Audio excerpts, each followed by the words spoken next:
Assalamualaikum warahmatullahi wabarakatuh, Sobat Ayo Hijrah yang dirahmati Allah.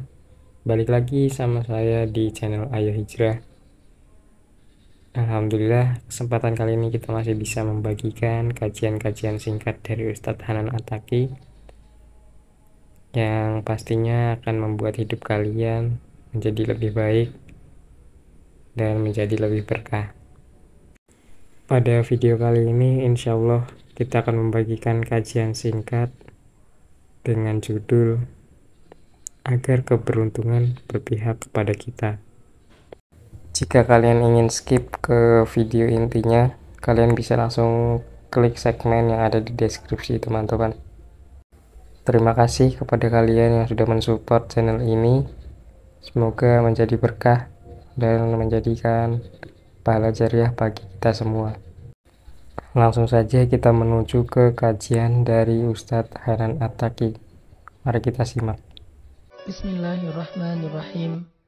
Assalamualaikum warahmatullahi wabarakatuh.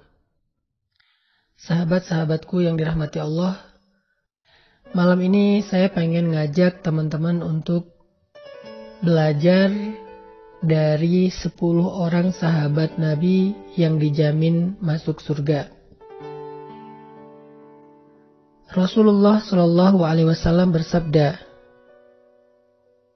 Abu Bakrin fil jannah, wa Umaru fil jannah, wa Utsmanu fil jannah, wa Aliyu fil jannah, wa Talhatu fil jannah, wa Zubairu fil jannah, wa Abdurrahman ibn Auf fil jannah, wa Sa'dun fil jannah, wa Sa'idun fil jannah, wa Abu Ubaidah ibnul Jarrah fil jannah. Rawahu Tirmidzi. Abu Bakar ada di dalam surga, Umar di dalam surga, Utsman di dalam surga, Ali di dalam surga, Talhah di dalam surga, Zubair di dalam surga, Abdurrahman bin Auf di dalam surga, Sa'ad di dalam surga, Sa'id di dalam surga, Abu Ubaidah bin Jarrah di dalam surga. Hadis riwayat Tirmidzi. Inilah hadis yang sangat terkenal tentang 10 nama sahabat yang dijamin masuk surga oleh Allah dan Rasul-Nya. Alangkah beruntungnya mereka. Disebutkan namanya secara jelas di dalam hadis Nabi dengan kalimat fil jannah, mereka di dalam surga.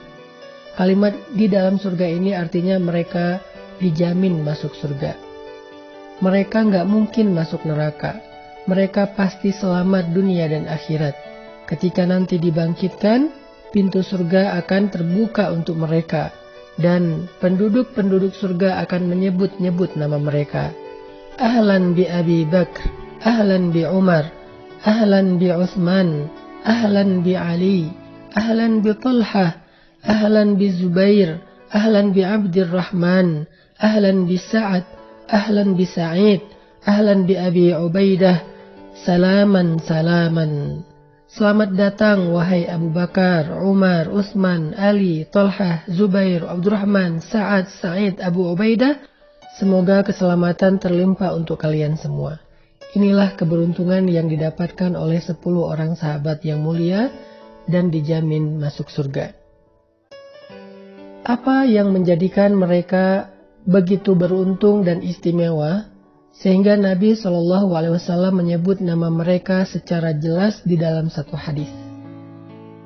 Pasti ada kesamaan antara mereka satu dengan yang lain.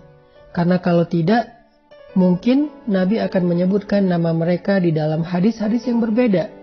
Ketika Nabi menyatukan 10 nama itu di dalam satu hadis, pasti ada satu kemiripan di antara mereka selain keistimewaan mereka secara khusus. Para ulama sejarah mengatakan, yang paling mirip antara mereka satu dengan yang lain, bahwa mereka itu adalah orang-orang yang paling banyak berkorban untuk agama Allah Subhanahu wa Ta'ala.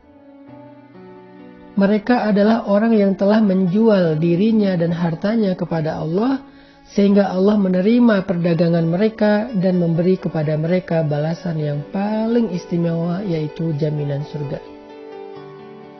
Itu yang paling mirip di antara mereka, selain keistimewaan mereka secara khusus, seperti Abu Bakar yang istimewa karena kelembutannya, Umar dengan ketegasannya, Utsman dengan kecerdasannya, Ali dengan kebijaksanaannya, Talhah, Zubair dengan kesetiaannya, Abdurrahman dengan kekayaannya, Sa'ad dengan ketangguhannya, Sa'id dengan ketulusannya, Abu Ubaidah dengan amanahnya.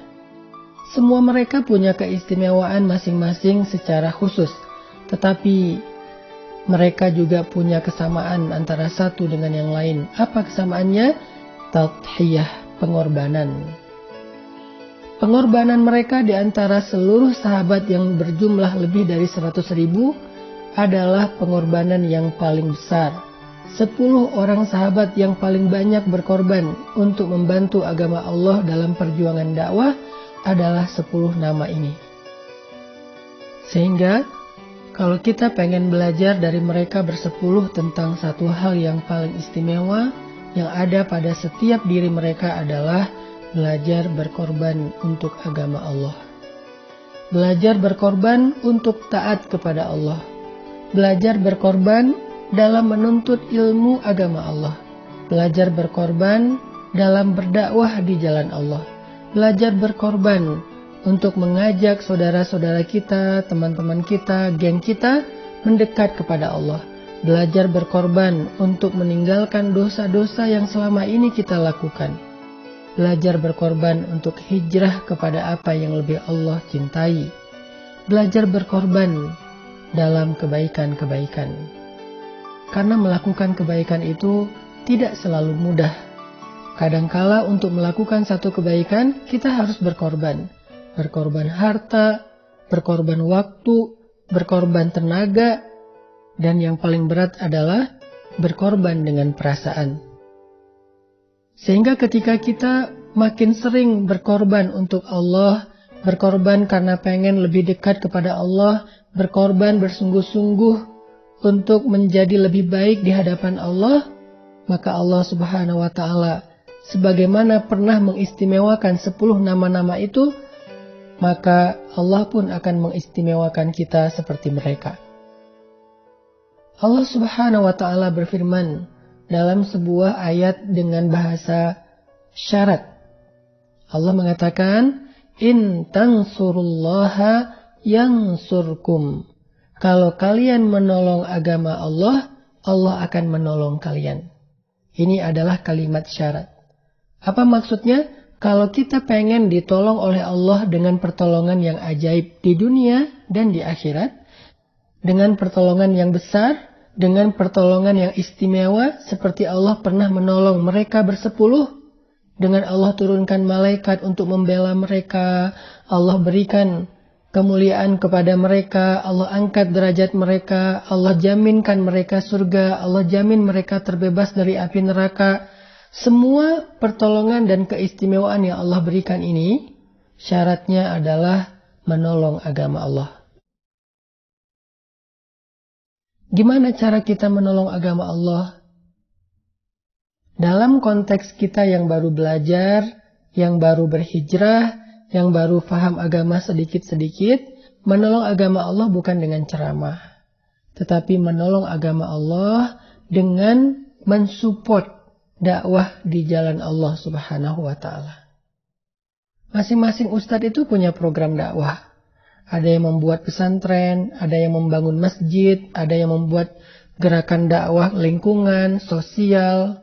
Seperti saya bersama dengan para asatis di BBN, kita membuat program lingkungan, yaitu less waste, program sosial, healthcare, COVID-19, banjir, dan seterusnya. Kemudian kita bikin pesantren tahfiz dan seterusnya. Semua para ustadz-ustadz ini rata-rata punya program dakwah untuk menegakkan agama Allah.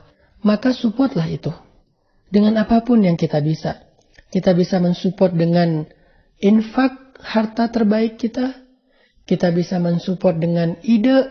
kita bisa mensupport dengan tenaga, kita bisa mensupport dengan mengajak orang lain untuk sama-sama mensupport. Mungkin kita hanya bisa ngasih 100 ribu, 50 ribu infak kita, tetapi nilainya di sisi Allah adalah 1 juta. Kenapa?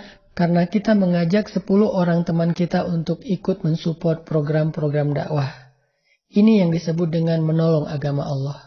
Atau bahkan sekedar merepost program tersebut di sosial media, konten tersebut di sosial media, atau ngejapri teman kita, atau share link kepada teman-teman kita, maka kita telah menolong agama Allah Subhanahu wa Ta'ala. Yang penting jangan diam.